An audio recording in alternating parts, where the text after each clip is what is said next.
Tu n'es pas impuissant, tu es quelqu'un de puissant et c'est important pour moi de te partager cette conviction. Parce que pour accompagner certaines personnes, que tu sois un adolescent, une jeune fille, un papa, une maman, un salarié, un entrepreneur, peu importe, euh, il y a énormément de personnes qui grandissent avec la croyance profonde que ce sont des personnes impuissantes. Et ça se concrétise par des phrases de je ne suis pas capable de changer les choses auxquelles je fais face et qui sont importantes pour moi.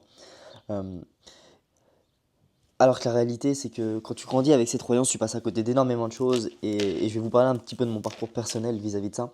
Parce que forcément, je sais que ça va faire résonance avec certains d'entre vous. Et donc, cette vidéo, si tu regardes cette introduction, c'est vraiment une invitation à ne pas arrêter d'aller scroller à droite à gauche et vraiment de regarder cette vidéo parce que ce que je vais partager, ça va vraiment améliorer ta compréhension de toi-même, de ce que tu vis intérieurement et potentiellement changer le cours de ta vie. Et j'en ai vraiment la profonde conviction parce que pour l'avoir appris aussi jeune et voir des personnes qui grandissent avec cette croyance toute leur vie, et ben, je vois la différence que ça fait. Comme je l'ai dit, je vais illustrer ça avec mon parcours personnel parce que je sais que ça va forcément faire écho et je vous invite à faire le parallèle avec ce que vous traversez dans votre vie quotidienne vis-à-vis de vis-à-vis de cette sensation de pas se sentir assez, de pas se sentir capable de changer les choses, de pas se sentir capable d'atteindre ses objectifs personnels, professionnels, peu importe. Euh, Tout ce qui est important pour cette vidéo, c'est que tu sois quelqu'un qui ait cette sensation de ressentir de temps en temps ce sentiment d'impuissance, ce sentiment d'incapacité à aller vers ce qui est important pour toi. C'est important pour moi dans le sens où j'ai grandi avec la croyance profonde euh, que j'étais un jeune homme et donc un homme impuissant. Et cette croyance, elle était profondément ancrée en moi pendant plus de 6 ans à cause d'un événement, enfin plusieurs événements, mais notamment celui de ma maman. Pour vous expliquer un petit peu, c'est que ma maman, quand j'avais 14 ans, elle a traversé un burn-out. Et pendant plus de 6 mois, en fait, j'ai été face à elle dans la maison familiale à me sentir incapable de pouvoir l'aider, de pouvoir lui contribuer à s'aider à s'en sortir, à qu'elle aille mieux. Et l'enfant de 14 ans, il avait deux choix. C'était soit de partir à la guerre et de faire face à ça et d'aider sa maman. Et la deuxième solution, c'était soit de fuir la situation. Et le cerveau, quand c'est l'amygdale, donc c'est une petite partie du cerveau, il a trois choix. C'est soit rester figé, c'est un peu mon comportement d'ailleurs, j'ai eu avec ma maman, soit se battre, mettre des choses en place, soit fuir. Et moi, à 14 ans, j'ai pris la décision de fuir la situation en allant me renfermer dans les jeux vidéo, en allant me renfermer dans ma chambre pendant plus de 6 mois, à éviter toute confrontation, toute discussion avec mes parents, notamment ma maman, pour éviter en fait la souffrance qu'elle ressentait et que ça vienne me toucher. Sauf que la conséquence négative, et ça j'en ai pas eu conscience pendant plus de 6 ans jusqu'à mes 18 ans, c'est que bah, j'ai grandi avec cette croyance, du coup j'ai enregistré en moi émotionnellement et cognitivement que j'étais un jeune homme impuissant, incapable de changer les choses parce que avec la relation de ma mère lors de son burn-out, j'ai été incapable de pouvoir l'aider, de lui contribuer. Et je suis sûr que cet exemple, ça peut te parler vis-à-vis de ce que tu traverses. C'est pas forcément exactement le même exemple et je veux pas que tu sois figé, ouais, mais moi ça me parle pas, c'est pas exactement le même exemple. Mais regarde dans ta vie où potentiellement tu as voulu aider, contribuer, apporter quelque chose à certaines personnes, à certains événements, et pour autant, ton corps, ton cerveau en a décidé autrement, sans même en avoir potentiellement conscience. Moi, j'en avais pas conscience que je me suis renfermé dans les jeux vidéo et c'est que quelques années après, en analysant mon, mon comportement, de me dire, mais waouh, en fait, j'ai fui la situation. Et ça a créé en moi ce sentiment d'impuissance. Et ça a eu de nombreuses répercussions dans mon adolescence, dans ma manière de grandir jusqu'à mes 18 ans, notamment ne pas, par exemple, aller se confronter à des relations avec des filles, parce que c'était important pour moi. Et donc, je me disais, de toute façon, je suis impuissant, je n'arriverai pas à démarrer des discussions, à aller coucher potentiellement avec une fille. Ça peut être professionnellement, de me dire, mais j'arrive pas, quand j'ai commencé mes études, j'arriverai pas à obtenir mon bac. Si j'arriverai pas à rentrer en BTS, j'arriverai pas à aller en licence. Ça veut pas dire que je le faisais pas, mais en tout cas, les premières réactions, c'était vraiment de ressentir ce sentiment d'impuissance profond et de me dire, mais en fait, je suis quelqu'un d'incapable. Comme, comme avec ma maman, j'étais incapable, je serais incapable d'aller vers ce qui est important pour moi. Et ça, je sais qu'il y a énormément de personnes qui le traversent. Et c'est important pour moi de vous transmettre ce niveau de conviction que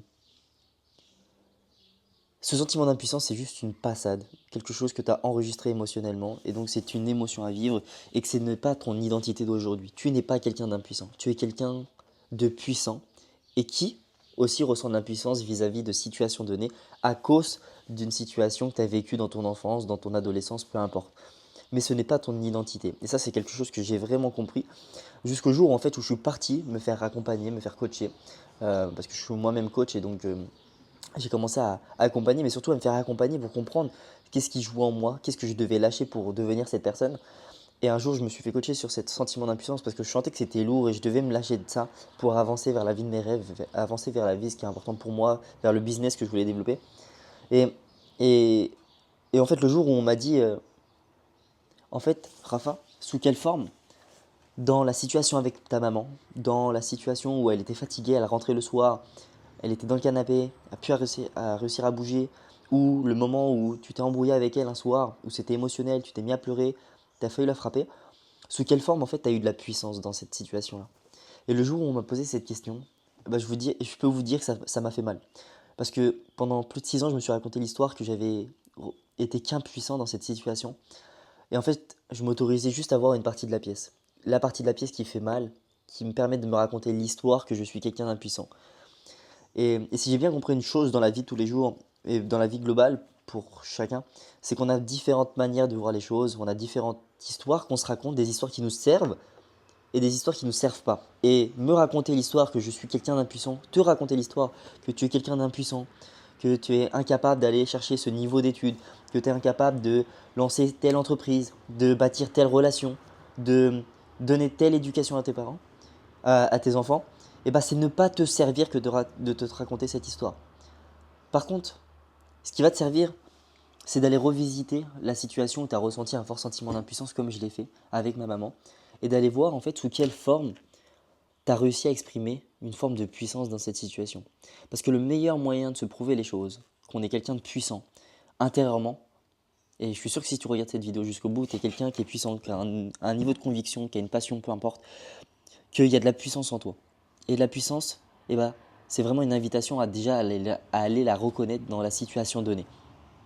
Et je sais que ça peut piquer ce que je vous dis, de me dire, mais non, moi je prends mon exemple, quand ma maman elle a eu ça, j'étais incapable de rien faire. La réalité, c'est que un soir, on s'est embrouillés tous les deux. Et en fait, j'ai explosé. C'était la première fois que j'ai explosé autant devant ma maman. Et je devais avoir 17 ans, 16 ans peut-être. Et je me suis mis vraiment à pleurer euh, et à lui crier dessus. Et quand je me suis fait coacher, elle m'a pas laissé me raconter toutes les histoires. Elle m'a fait, mais en fait, ça aurait été quoi le pire du pire qui puisse arriver dans cette situation-là?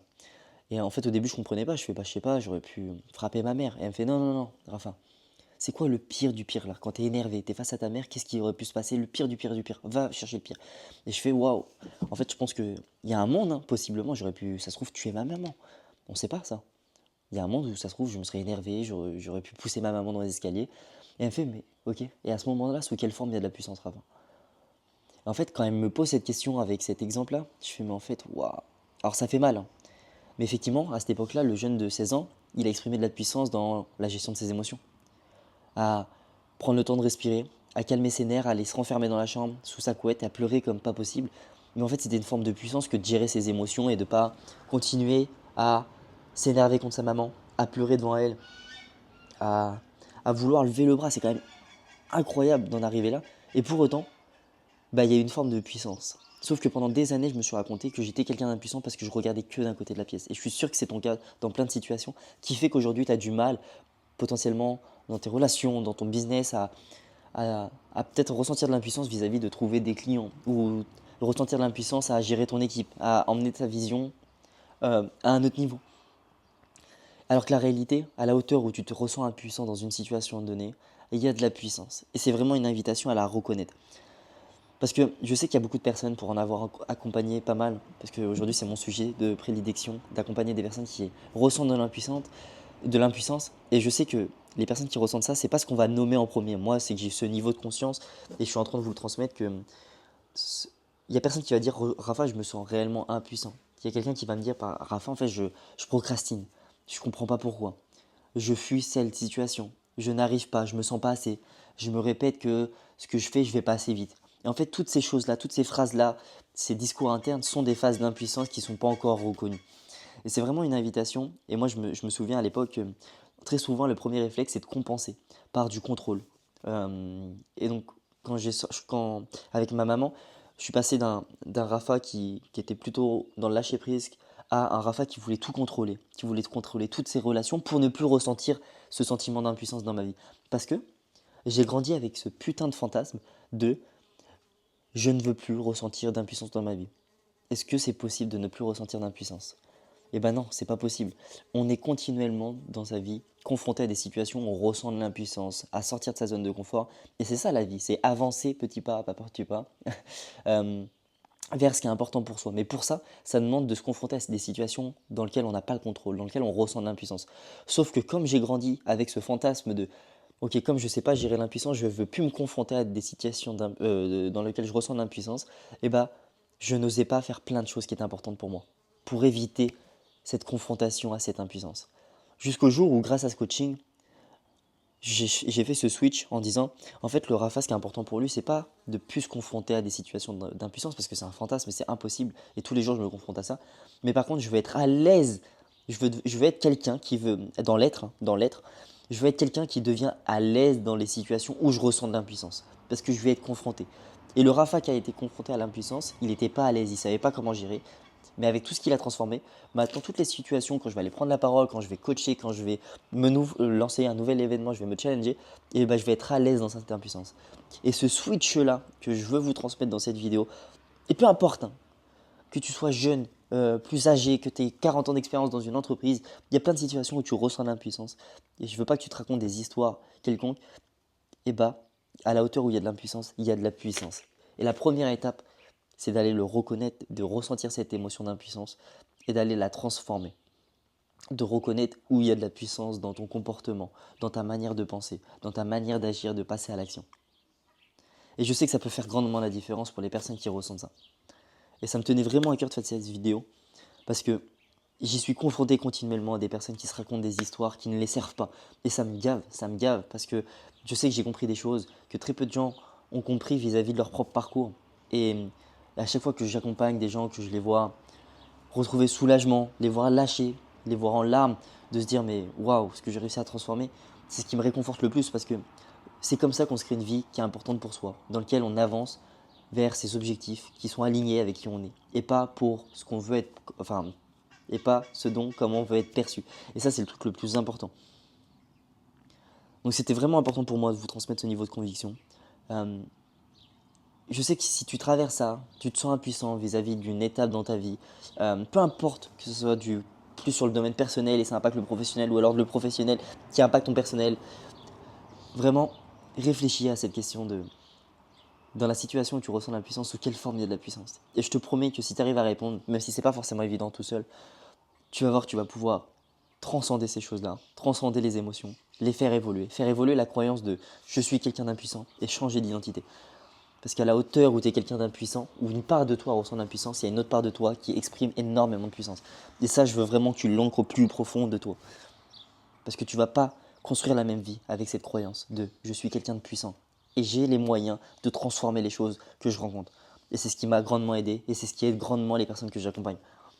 Donc, prends ce que tu as à apprendre dans cette vidéo. Je t'invite vraiment à faire le parallèle. Et merci aux personnes qui ne seront pas parties ailleurs. Je vais y arriver. C'était vraiment important pour moi. Ça fait 10 fois que je le répète, mais vraiment, le fait d'avoir compris ça, d'avoir transcendé ça, me permet de créer aujourd'hui des choses que jamais j'aurais pensé être capable il y a 3-4 ans de ça. Créer des événements, accompagner des clients, accompagner des personnes qui ont 40, 50 ans sur des clés de compréhension que moi-même j'ai compris parce que j'ai réussi à les transcender.